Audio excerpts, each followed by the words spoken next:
భారతీయుడి ఛానల్కి స్వాగతం. జై శ్రీరామ్. వైఎస్ షర్మిల, రాజశేఖర రెడ్డి గారి అమ్మాయి, జగన్మోహన్ రెడ్డి గారి చెల్లి, ఈవిడ మళ్ళీ న్యూస్లోకి వచ్చిందండి. ఈవిడ కొంచెం ఆవిడ లైఫ్ అంతా కూడా కొంచెం సెన్సేషనల్గానే ఉంది. మూవీ స్టైల్లో, సినిమా స్టైల్లో ఉంటుంది ఆవిడ కథ, జీవిత చరిత్ర. ఇప్పుడు ప్రస్తుతం వచ్చింది ఏంటంటే ప్రాబ్లం కాదు, ప్రస్తుతం వచ్చిన సెన్సేషన్ ఏంటంటే ఆవిడ అబ్బాయి పెళ్ళి. ఆ అబ్బాయి ఏమో యుఎస్ వెళ్ళాడు చదువుకోవడానికి, తర్వాత ఫర్దర్గా ఉద్యోగం చేస్తున్నాడు పెద్ద సాఫ్ట్వేర్ కంపెనీలో. అది చేస్తుండగా అతను ఆ లోకల్ చర్చికి వెళ్తుంటాడు, క్రిస్టియన్ కదా, ఆ లోకల్ చర్చికి రెగ్యులర్గా వెళ్తున్నప్పుడు అక్కడ మన తెలుగు అమ్మాయి ఒక ఆవిడ పరిచయం. ఆ తెలుగు అమ్మాయి పరిచయం అవడం, ఆ తెలుగు అమ్మాయికి మెల్లిమెల్లిగా ఇద్దరు ఫ్రెండ్షిప్ బాగా క్లోజ్ అవడం, తర్వాత పెళ్లి దాకా వచ్చింది. సరే, మరి తెలుగు అమ్మాయి హైదరాబాద్ పిల్ల బాగానే ఉంది కదా, క్రిస్టియన్ అంతా బాగా. మరి దాంట్లో ట్విస్ట్ ఏముంది అంటే, ఆ అమ్మాయి పేరు అట్లూరి ప్రియ. మన వైఎస్ రాజశేఖర రెడ్డి గారి మనోడి పేరు రాజారెడ్డి, వాళ్ళ తాత పేరు, అంటే రాజశేఖర రెడ్డి గారి ఫాదర్ పేరు, ముత్తాత పేరు. సో రాజారెడ్డికి అట్లూరి ప్రియకి ప్రేమ వ్యవహారం స్టార్ట్ అయింది. దీంట్లో పెద్ద విశేషం ఉందండి. అట్లూరి ప్రియ క్రిస్టియన్ అయినా ఆవిడ కమ్మ సామాజిక వర్గానికి చెందిన ఆవిడ. ఇప్పుడు మరి మన జగన్మోహన్ రెడ్డి గారు కమ్మ సామాజిక వర్గం మీద పచ్చగడ్డేస్తే పగ్గుమటి మధ్యలో మీకు తెలిసిందే కదా, వాళ్ళని ఎక్కడెక్కడ అంటే అతను అవుట్ ఆఫ్ ది వేగా కాదు, వాళ్ళు అలా చేశారు. వాళ్ళు పాలనలో ఉన్నప్పుడు ఇతను ఇబ్బంది పెట్టారు. రివర్స్లో ఇతను రివెంజ్ లాగా ఉంటుంది, అంటే తప్పదు, పాలిటిక్స్ అన్నాక ఆ మాత్రం ఉంటుంది.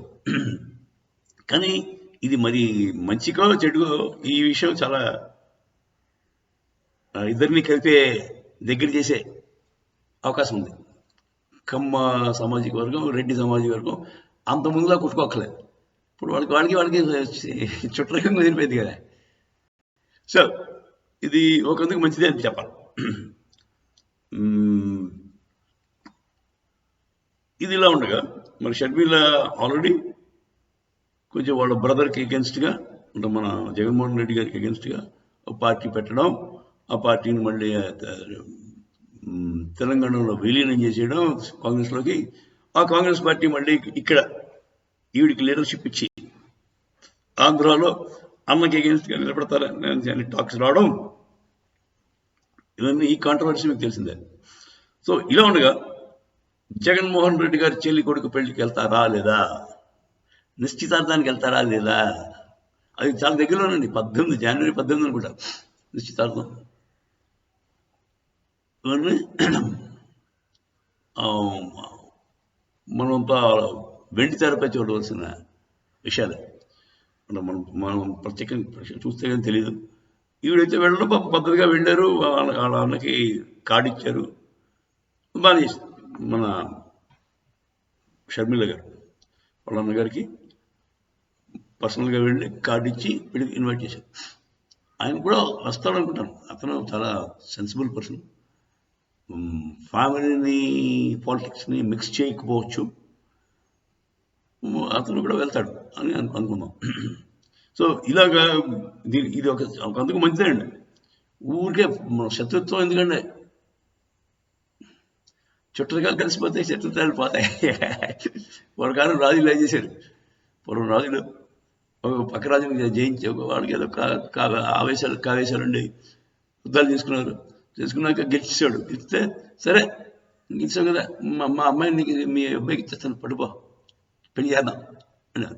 అన్న అప్పుడు ఇంకా మళ్ళీ సర్దుమణిపోయారు, గొడవలు ఉండేవి, 2 రాజ్యాలు హ్యాపీగా ఉండేవి. అలాగండి ఇప్పుడు మనకు కూడా మన కథ కూడా షర్మిలమ్మ వల్ల సుఖాంతం అవుతుందని ఆశిద్దాం. ఆంధ్ర కూడా డెవలప్మెంట్ లెవెల్ గురించి ఆలోచించి 2 పార్టీలు 2 వర్గాలు డెవలప్మెంట్ గురించి ఆలోచించి ముందుకెళ్తాయని ఆశిస్తూ జై శ్రీరామ్.